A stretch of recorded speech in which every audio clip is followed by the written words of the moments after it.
Whether you're listening at home, at work, or anywhere, thanks for making Para X part of your day. Your source for everything paranormal, Para X. And welcome back, everybody, right here to the Paranormal View on the Para X Radio Network. I want to thank everyone for being here tonight. Those in the chat room and those listening from around the world, we appreciate each and every one of you. Tonight we got with us Barbara Duncan. Maybe. Barbara. Nope, I'm here. And we got Jeffrey Gould. Hello, hello. Deborah did indeed fall off. Oh, good. Okay, I think I'm back. Am I back? Yeah, you're back now. Yay. That's normally Skype kicking me out. I guess it kicked you out by missed me. Oh. And we got our great guest, Deborah Blake, with us. And want to thank you for being on with us tonight. And speaking of guests from around the world, Barbara, where do we have guests at? Whoa, tonight they're coming in from all over the United States, the United Kingdom, Canada, and Brazil. Brazil? I don't Cool. remember having Brazil. Have we had them before? I think so. It's been a while, though. But welcome for Yeah, it has tuning been a while, in. Yeah. Hello, Brazil. Yes, sir. Thanks. I want to talk a little bit now. You've got I don't know, it's about 12 books on witches. Do you do anything as a witch to prepare for the new year? And this new year is a whole lot different than probably years in the past with COVID going on. Yeah, well, what I mostly did was cancel all my plans. That's, which is pretty much what a lot of other people are doing. I was supposed to have a Yule dinner party with my friends, and we canceled that. I was supposed to go to a couple of conventions, canceled those. Actually, they all got canceled on me, but I wouldn't have gone anyway. The things I'm still doing are I have a Yule altar. I have an altar in my living room which I change for the seasons, and I put my my winter solstice goddess doll up there, which was made by an artist years ago. And I have a couple little sheep next to her on one side and a wolf on the other side to sort of represent the two sides of the season, and some candles, of course. So I put that up as usual. What I did a little bit differently is I usually put some fairly minimal decorations up inside my house when my group comes over for our Yule dinner party. I put lights along the walls, and I hang some swags with evergreens and juniper berries and that sort of thing. And I really wasn't in the mood this year. It was, to be honest, I wasn't going to do anything. I just was sort of bummed out by the whole thing. And then I was talking to one of the women in my group, and she said, oh, well, what I decided to do was put a whole lot of decorations outside my house to cheer up not just myself, but anybody who drove past. So that was what I ended up doing. Literally for the first time in my entire life, I put lights outside, and I live in a fairly rural area, so I've got pine trees in my front yard. Not any that are in a good position to be decorated as a Yule tree, but sort of long, tall things and shrubberies, forsythia, that kind of thing. And so I got a whole bunch of lights, some of them white, some of them colored, and wound them around the tree trunks and threw them over the bushes. Bought this actually pretty cool white metal tree with white lights on it that I put sort of in the middle, and it when it's lit up, it looks a little bit like a fairyland. And so that was what I did this year to sort of brighten things up a little bit. Other than that, to prepare for the coming next year, mostly I'm just sort of praying that it's better. I think we all are. Yeah. Yeah. Yeah. Well, we talk a little bit about the fact that Yule is usually the winter solstice, which is an astronomical event. This year, we were talking earlier, we have that lovely Jupiter-Saturn conjunction on the same day. So, I mean, how does that change it? And does that reflect in ritual? Well, I think anytime you've got a day that is already special, that is already magical and powerful, and you add in something else that's magical and powerful, like we had a full moon that had an eclipse on it. Now, you couldn't see the eclipse where I live, but the energy from the eclipse is still there. So, it's, if you're going to do magical work, if you're going to do anything, that sort of calls on the power of the universe, having those conjunctions, having those extra special power boosts can only help. Mm-hmm. So, for witchly advice to the non-witches in our listening audience, how would you suggest that they recognize and observe this time, Yule time? My favorite thing is the absolute simplest, which you can do no matter what your spiritual path is. And it's not expensive. It doesn't take a lot of fancy equipment. I light a candle. That's, to me, that is the most basic, simplest thing to do. And it is something that's done in pretty much every tradition and every culture.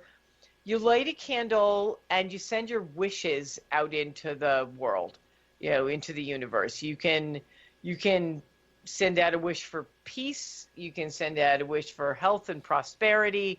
Health this year, obviously very important. Protection. You can send out just that light. The act of lighting a candle puts a tiny little bit more light into the world, which, we could use all the light we can get right now. So that's my simplest piece of advice is light a candle, say a prayer if you are a praying kind of person, or just put your energy out there in whatever form feels comfortable to you.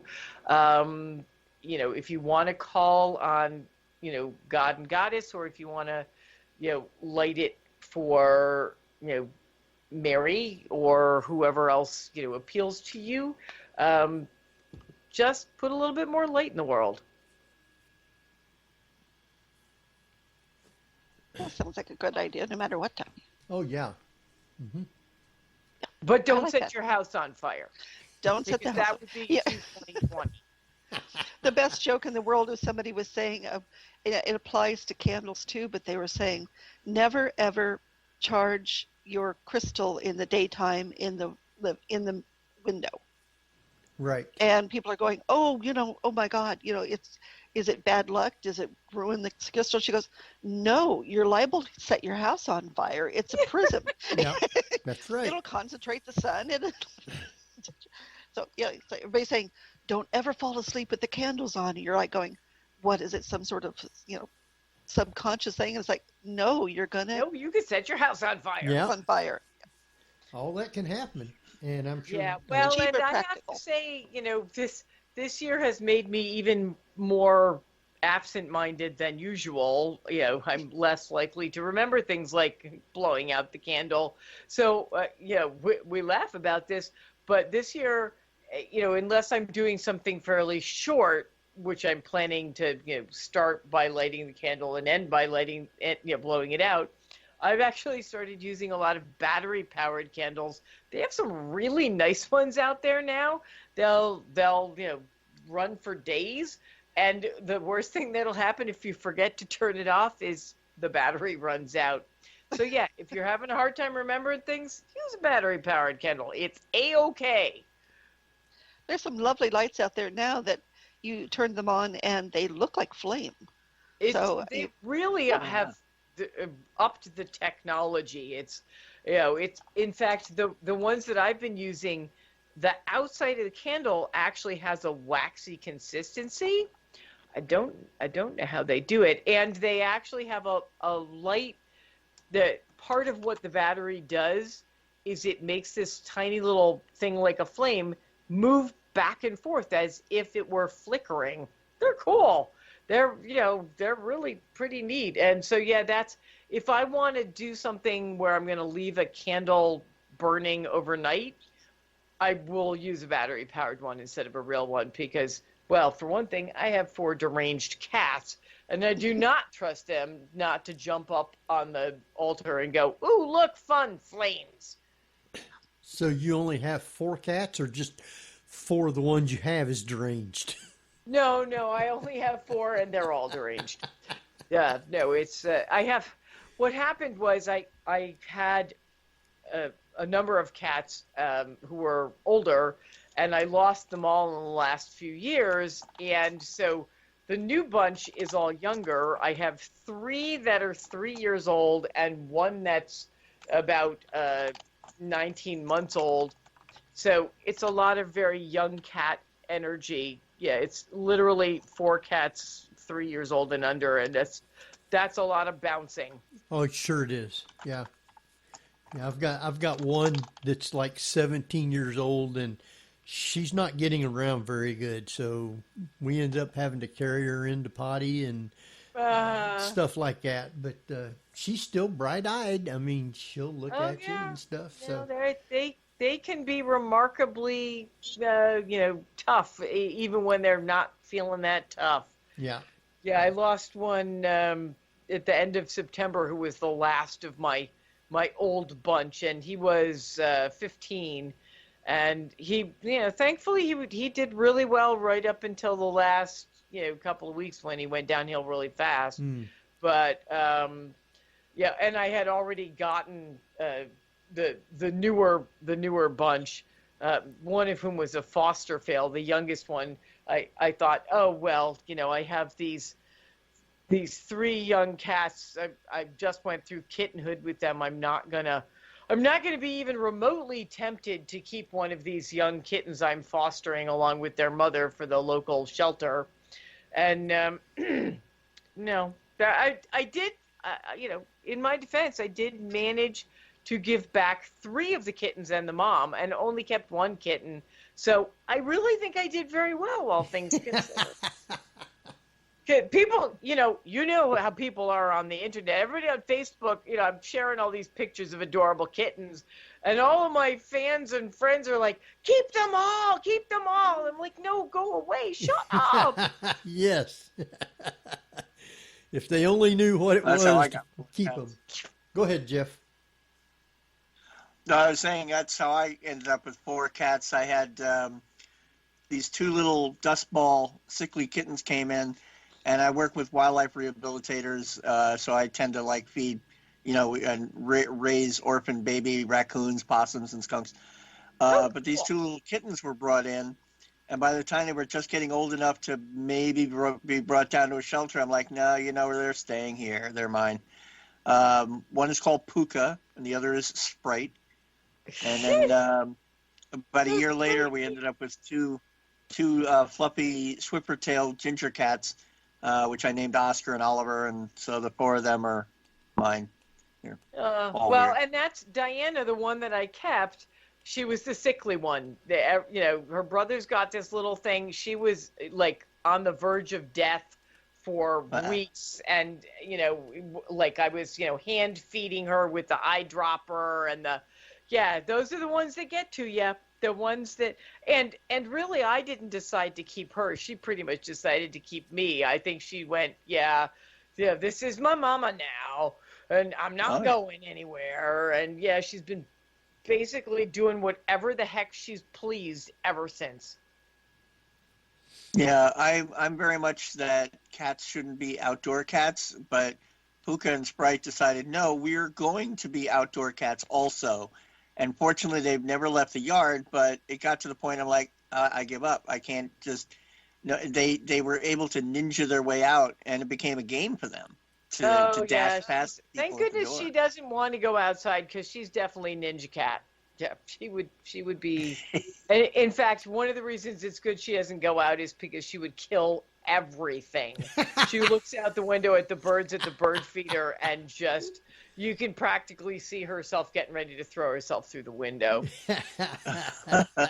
Oh I always love the meme that points out that cats are always pissy because they're they're God's absolute perfect killing machine, but they weigh about 8 pounds, and we keep kissing them on the head. Pretty much. And by the way, I love ginger cats. My cat Angus, the one that I lost at the end of September, he was one of those sort of buff yellow cats, that really pretty color. Yeah, no, those ginger cats, they're really something.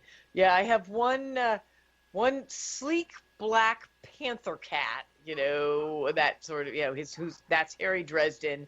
And then I've got a brother and sister who I adopted at the same time, but from a different shelter, like 3 weeks later. I've got Koshka, who is this, he's obviously part Maine Coon cat. He's really poofy, mostly black, has some of that gray brownish on the bottom. And he looks like he's the biggest one of them. He actually weighs about 2 pounds less than his sister, who is this really, really pretty gray with orange sort of splotches. They call it what do they call that? It's a diffuse tortie, or a diffuse whatever the tortie and but anyway, yeah. So her name's Ember because of the gray with a little bit of orange. And then yes, there's little Diana, who's a tiger cat, more tiger than cat, I think. Who was actually named after Diana, who was Wonder Woman, because she was such a fighter. This cat, refused to die, but also, of course, named after the goddess Diana, because pagan and all that. My first cat I named Bast. My second cat, and we also had Isis and Marigan and Freya. In fact, I see a theme here. Exactly, but for some reason, when these were all young adults rescues, but for some reason, when Puka and Sprite came, nothing deific came up. And I thought, well, I guess you're more elementals, kind of. I guess so. Well, I went with Puka and Sprite. Do tell you their names. You don't actually get to pick their names. Yeah, the ones I lost, I had Minerva, who is the mama cat, and my cats Magic and Mystic, who are her children, and of course Magic's quite famous for having co-written many of my pagan books, and Magic was black and Mystic was gray, and I tried things like onyx and agate, and no, that didn't suit them at all. And it turned out that no, Magic was Magic and Mystic was Mystic. And Angus was actually named after Angus Mac, who is a minor Celtic deity. I just came across Angus's photo on your Instagram, and I thought that's so cool because we had a little Scottish Terrier neighbor dog named Angus when I was growing up. Yes, well, the true secret about Angus was that he was partially named after Angus Mac, who's this Celtic deity, and partially named after MacGyver, whose first name was really Angus. So, but shush, don't tell anyone. Yeah, hey, he was a god. He was the god of duct tape. God of duct tape. He was the god of Scotch tape and yeah, pencils, duct tape, and paper sugar clips. gum. He was the patron god of office supplies. There you go. pretty much. Hey, as a writer, that's very suitable. If I didn't have office supplies, I'd be in big trouble. Now, I don't know if there's a patron god of laptops. Is there a patron god of laptops? Because there really should be. Oh, there you really got needs to be one one. that does that? Wants to be on your don't know. laptop? All right, we're going to have to do some research before we get together the next time and find out who the patron god of laptops is. Wow.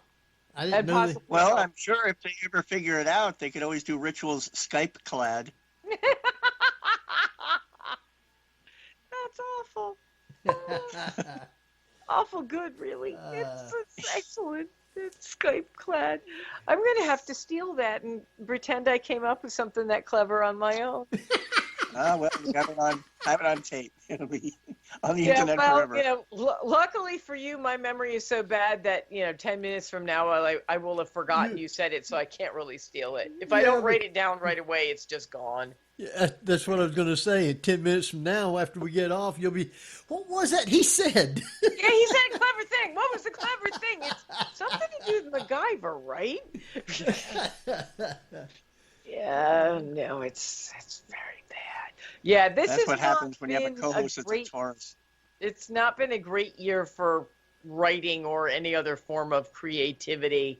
I mean, I have book contracts and I have things I've been working on, but it has been a real struggle to be creative and productive. And I know it's not just me. I have a lot of author friends, both nonfiction and fiction, who've said the same thing. It's just, it must have been challenging for you guys to do a show in this year.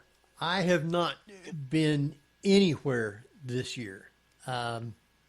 Normally we go to Gettysburg around April with a bunch of other people that comes there to be with us. And we wasn't able to do anything. I have not done any investigations all year, so I'm just stuck here at the house. Yeah, you can investigate your bedroom or the bathroom. No, thank you. Yeah, well, and I run an artist cooperative shop, and we were closed down for about 3 months, and even when we reopened, it's not anything approaching a normal year. So yeah, it has been very strange, and I've definitely struggled to be creative and to be present for the people I need to be present for. I have a Patreon, and I have a lot of people who follow me there, which is wonderful, and it's helping me to eat and feed my cats. But it's hard to come up with anything more brilliant to say than, oh, look, here's another cute cat picture. Luckily, most of them are pretty happy with cute cat pictures. But as somebody who is a public presence, even a small public presence, it's been tricky to keep a positive face on things and try and be out there in a good way for people and not weeping and cursing, a lot of cursing. So do you do like readings or tarot or anything like that? Oh, I do. Yeah, that's one of the reasons they asked me to come up with my own tarot deck. Is I actually have been a professional tarot reader for years, a while, 25, 30 years. I did actually come out with a tarot deck through Llewellyn a few years ago, and that's kind of fun. But I haven't done a lot of readings this year either. Honestly, I'm sort of afraid to see what it says. Well, that's what I was going to ask you was, what do you see is going to actually be happening for 2021? Is any of these vaccines actually going to work? I haven't asked. What I've mostly been doing, rather than doing big detailed readings, which is normally what I would do, I've been doing like a one-card pull. I have an oracle deck too, which is a much simpler kind of thing. And so as I have been with my own life, rather than trying to look months or years ahead, I'm literally looking at today's card or next week's card, because I don't really feel like I've got access to anything that much further ahead. I mean, I'm turning up some fairly positive things, which is good. But I'm not really feeling like I have the capacity to look at the big picture that far ahead. And it really honestly could just be that I'm terrified to see what it says. Back to the murder hornets. Yes, exactly. Murder hornets. I'm afraid to see murder hornets. Gee, I didn't even notice the illustrator put those in the card deck. Where did those come from? Yeah, it's been a tricky year for psychic stuff. I also do energy healing work, and I've had to cut way back down on that because I don't have any energy. I don't have a lot to give. So yeah, I've sort of pulled inward, if that makes any sense. I have left my house to go to work, but other than that, psychologically, I haven't gone anywhere, and I feel like my world has gotten much smaller, and that's, I guess, how I've been coping, is by not trying to push those boundaries very far, because I guess I partially don't trust my own ability to come up with an accurate reading. I don't read for myself, because when I read for myself, if I'm feeling positive about things, all the cards are beautiful and wonderful, and if I'm feeling negative about things, everything is horrible. So I read perfectly well for everybody else, but I'm not great at reading for myself. And this year, I guess it all feels kind of personal, so maybe that's why I'm having a hard time with it. So yeah, I'm doing really simple one-card pulls. Like my patrons, I do like Tarot Thursday, and I'll put up a tarot card or a oracle card, and I just say, okay, this is what we need to know today, and that's pretty much been the extent of it. I was wondering whether this type of year people would be a little bit more curious as to what was going to happen, and it would cause an increase for psychics and tarot readers, just due to the uncertainty of it all. You would think that would be true, and maybe it is. I haven't seen that. What I've seen is more people looking for magical solutions. Like I also have an Etsy, which I mostly ignore, but I do sell signed copies of my books, and I make jewelry, and I put that up there. And I also have magical kits, cool carved boxes with all the things you'd need to do, say, prosperity magic or protection magic or love magic. And as soon as the pandemic hit, I saw this huge upturn in people wanting to get the magical kits. And I don't know if it was just because they were home and had time and energy to devote to learning something they hadn't really explored before, or if they felt like this was the time they really wanted to move in that direction. I've never actually asked. But yeah, it was, I did see a shift, but it was, and I did see, a lot of people buying the tarot decks and things, signed, they like to get the signed ones, which is wonderful. But, some of that may have been that if they were stuck at home, they finally had time to do their self-exploration. Yeah, and this time of year too, it's kind of that way. I mean, there's all sorts of folklore and tales of this is the time of year when you throw apple cores into the fire or into the water, to find out what your future is going to be, regardless of that. So, it's interesting that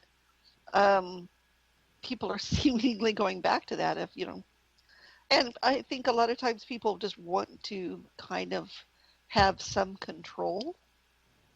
Oh, absolutely. I also think there's a comfort in traditions, when the world seems very uncertain and unpredictable and wobbling off center, I think maybe, many people get drawn back to their roots, back to the traditions that kept, generations before them going.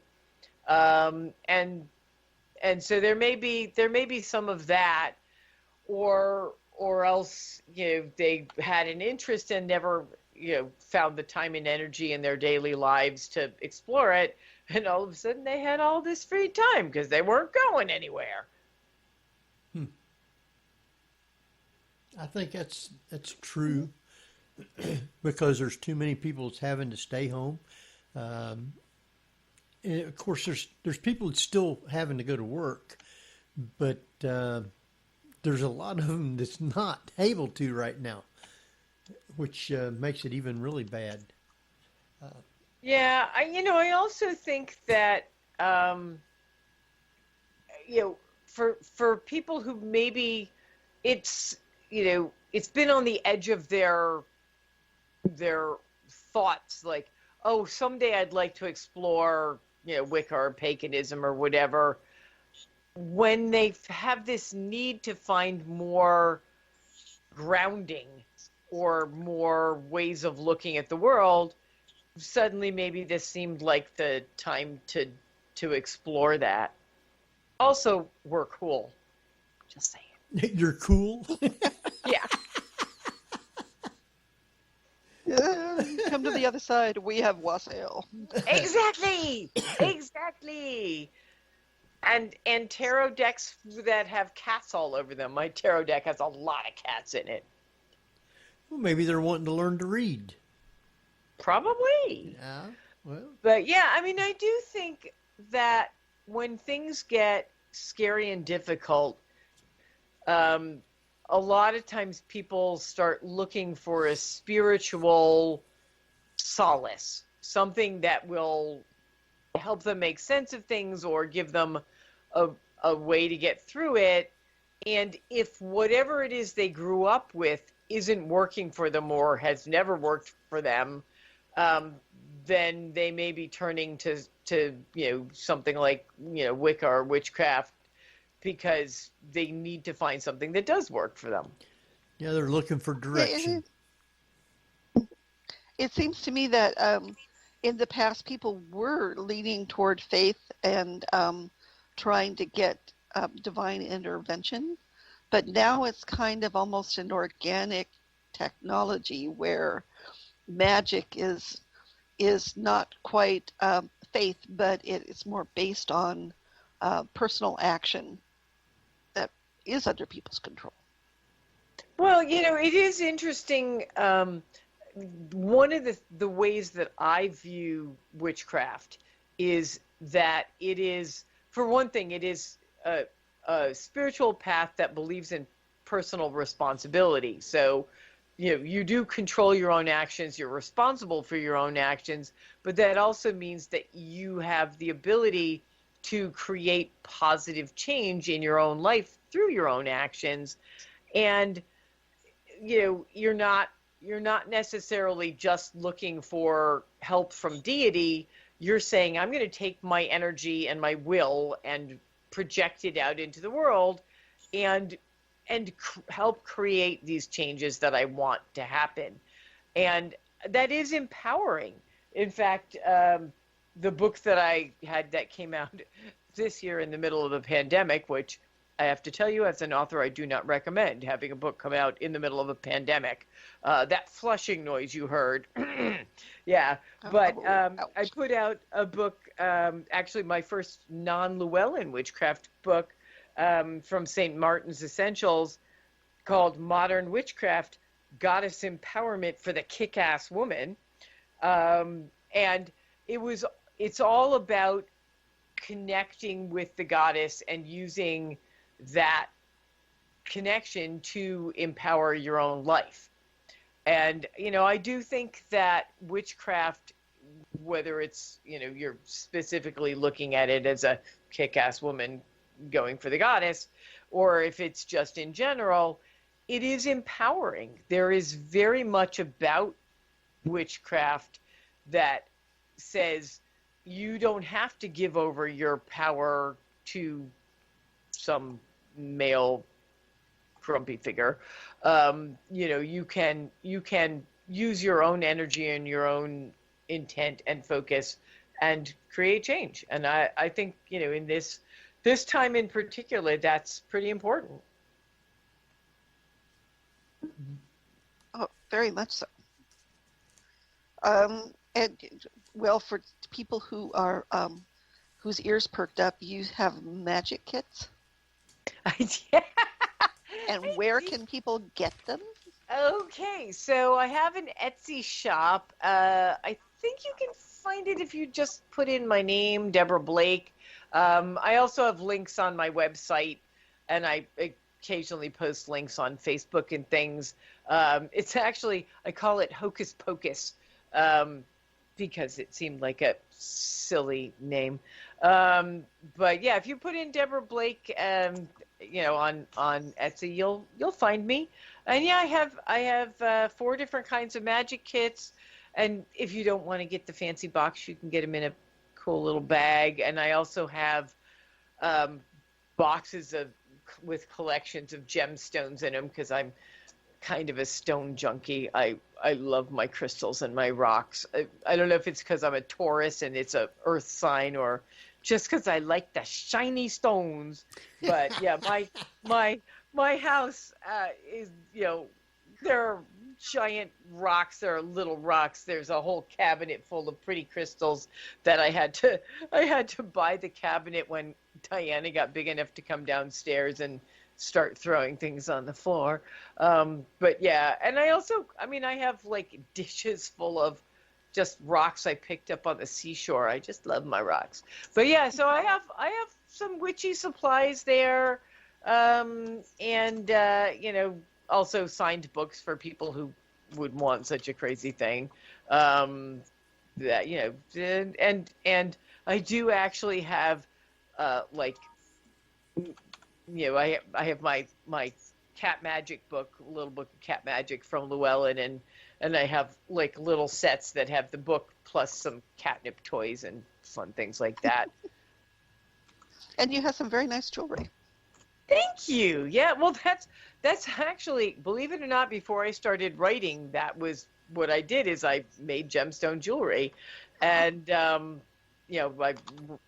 that's how I started running the Artisans Guild. Was a friend who was a potter, and I went, well, crap, there's no good places to sell our stuff. What are we going to do? And somebody said, well, you should start a store. And we said, that'd be crazy.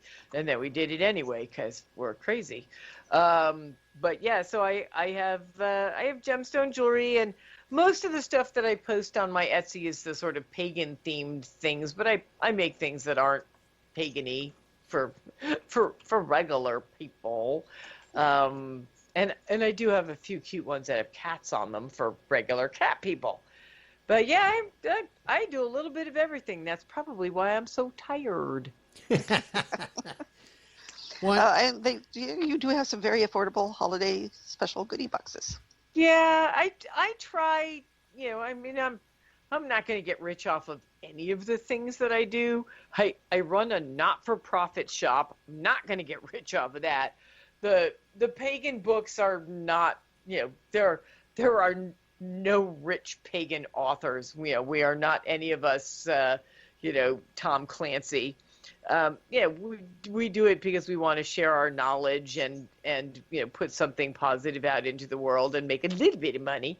But yeah, I like to put things out there that'll make people happy, and yeah, it again helps buy the cat food and the cat litter, but they're also sort of fun to create, and everything that's there, I purposely put my energy into it. When I make a piece of jewelry, it's blessed and consecrated because I put my energy into it, and the magic boxes have my energy in them, and so all of those things have that extra little boost, hopefully.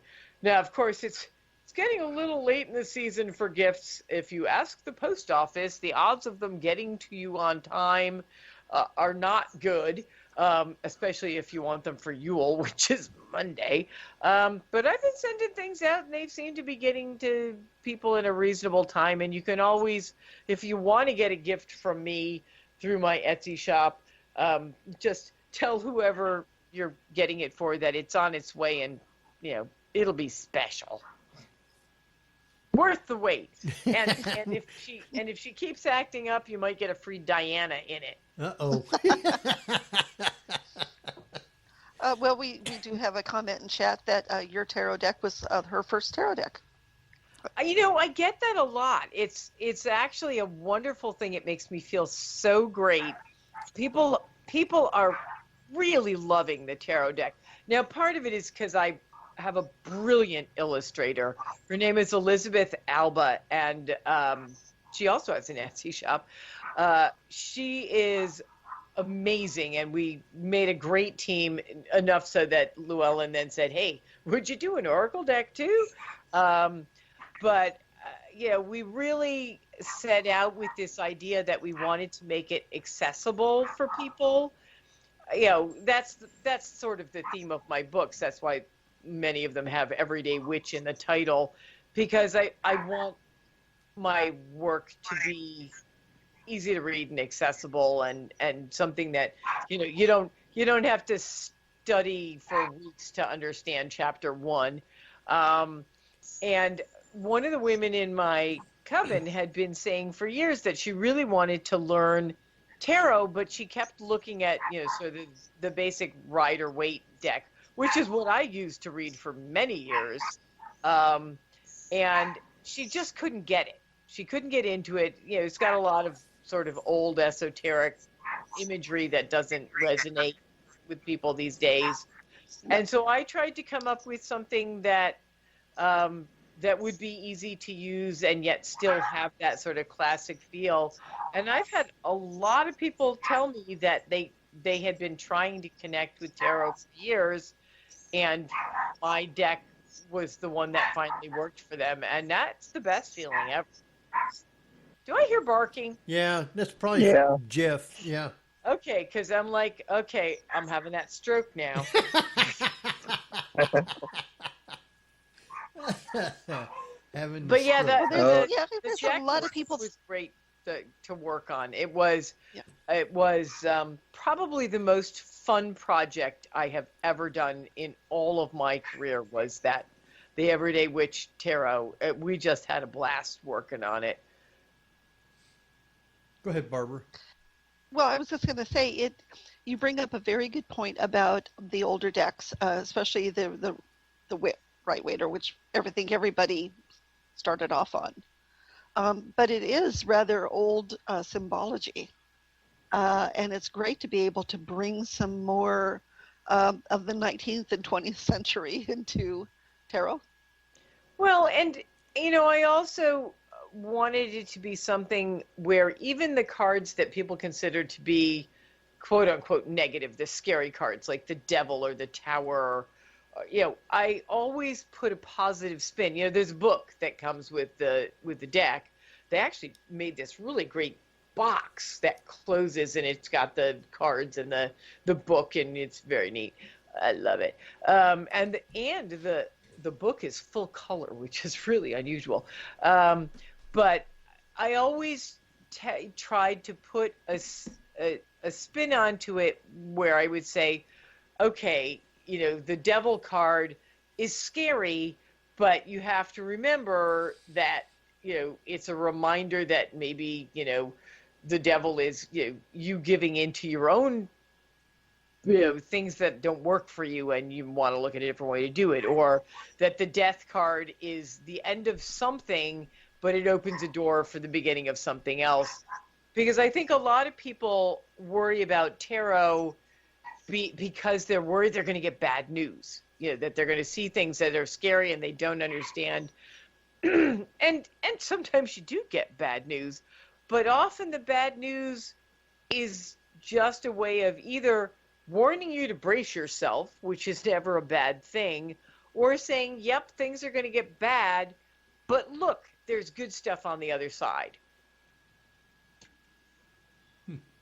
Oh yeah, always darkest before the dawn, Yep. Yep. so to speak. Yeah. Yeah, I always looked at it and was always taught to interpret the devil as it's the lighten up, will you card. I like that. You can just put Tom Ellis as the illustration, so you know. Oh, I'd buy that deck. I would buy that deck in a heartbeat. Can we just have him be the illustrations for all the cards? Yeah, I think that would be great. Yeah, that'd be okay with me. Yeah. Or the George Clooney deck, it Yeah. works. I'm sorry. Yeah. I'm sorry. I don't do the tarot decks and stuff. Well, that's okay. Not everybody does, and not everybody has to. I mean, that's the great thing about all of this is you can take the parts that work for you and use them, and the parts that don't work for you, you don't use them. And there's no bad there. Nobody's going, well, if you do part A, then you have to do B, C, and D as well. No. If you want to celebrate the solstice and light a candle and welcome in the returning of the light without ever picking up a tarot card or ordering a magical kit from Deb on Etsy, you can do that. You don't even have to have a cat. I think that's wrong, but you don't actually have to have a cat. I've got cats. Well, we need to make that mandatory. I'm sorry. Well, all right. Everybody should have a cat. Well, dogs are good too. I love dogs. My cats won't allow me to have one, but I think dogs are wonderful. There are plenty of ways to celebrate, the magic of animals without having 4 deranged young cats throwing everything on the floor in your house. I So they understand. tell me. But it helps. Yeah, well, That's my the wife- thing is how cool is it that cats can just walk through magical circles with impunity, as it were. Oh, it is amazing. They are, as far as I know, the only animals that can do that. Dog walks through a magical circle, it's going to break the magical circle, unless it's, I guess, a particularly special dog. My cat Magic was actually my familiar. She was the only cat I've ever had of my thousands of cats who was a familiar. And she would walk into the room when we would start circle if we weren't outside, if we were inside the living room, in the winter. We would have a round altar table set up in the middle, and we'd all be sitting around it. She would walk into the room, walk around the circle, greet everybody, always going in the correct direction, I might add.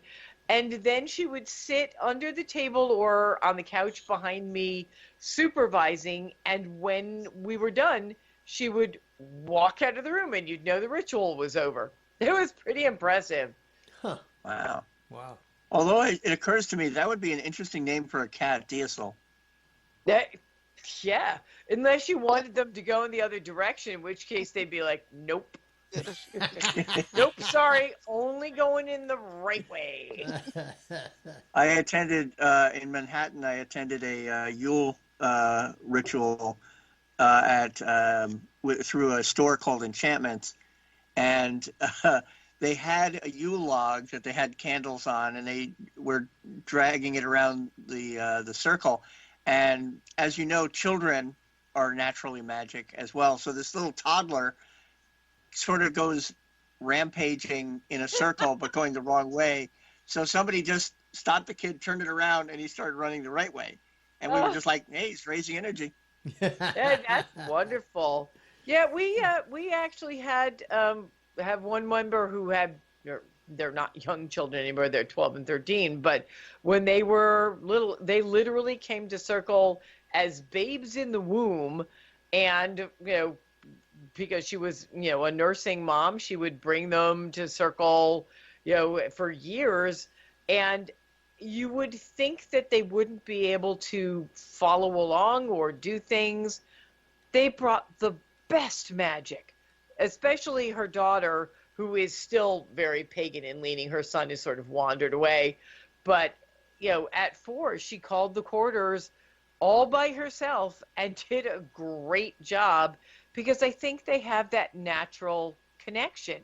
There's none of this intellectual stuff to get in the way. They're just there. Wow. Yeah, like Yoda says, they don't have, to paraphrase Yoda, they have nothing to unlearn. It's exactly true. And I think one of the problems as adults is we do have to unlearn things. I was brought up in a very rational household. I was brought up Jewish, but there was no real spiritual component to it. It was more of a historical, this is your heritage kind of thing, which was great. I still consider myself to be Jewish by heritage, and I'm very proud of it. But it was a very rational kind of an upbringing, and it was really difficult for me to learn to embrace faith, to just go, okay, I can't explain why this works. It just works. I can't explain why I can feel the goddess reach out and touch me. It's just there. And yeah, for children, if you catch them early enough, they don't have to do that. And I suspect animals are much the same way. They don't have any of that rational crap. They're just like, oh, look, there's a spirit in the circle. I will chase it. Wow. Well, that's like how kids are able to see ghosts the same way cats can, but people saying, oh, there's nothing there, there's nothing there. And eventually the kid's like, I guess there's nothing there. No. And they get zombified. All right, our time has dwindled right on down to where it's almost time for us to start saying good night. Deborah, why don't you give out all the places where people can follow you or get in contact with you, and how they can get a hold of you if you need to, and then just stay on till after we're off, and we'll thank you. Okay. The easiest way to find me, I have a website, very imaginatively titled DeborahBlakeAuthor.com. So it should be easy to remember, and that's Deborah, DeborAH, the nice long biblical way. So DeborahBlake.com, and you can find links to all, like my Facebook, my Twitter, my Etsy, my Patreon, all of those things. You can find links there. I am on Facebook as DeborahBlake.com.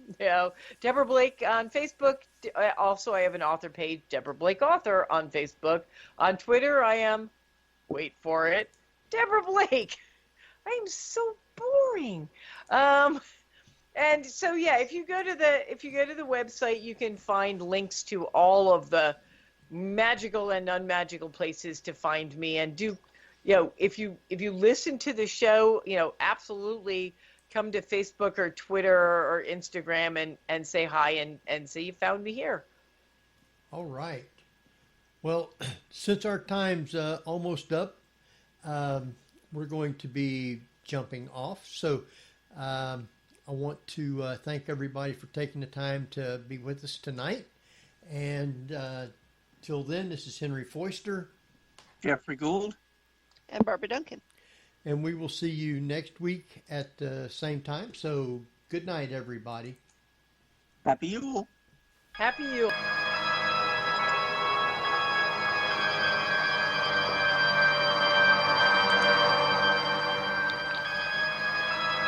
You've been listening to the Paranormal View on the ParaX Radio Network. Join us again next week at the same time for more of the Paranormal View.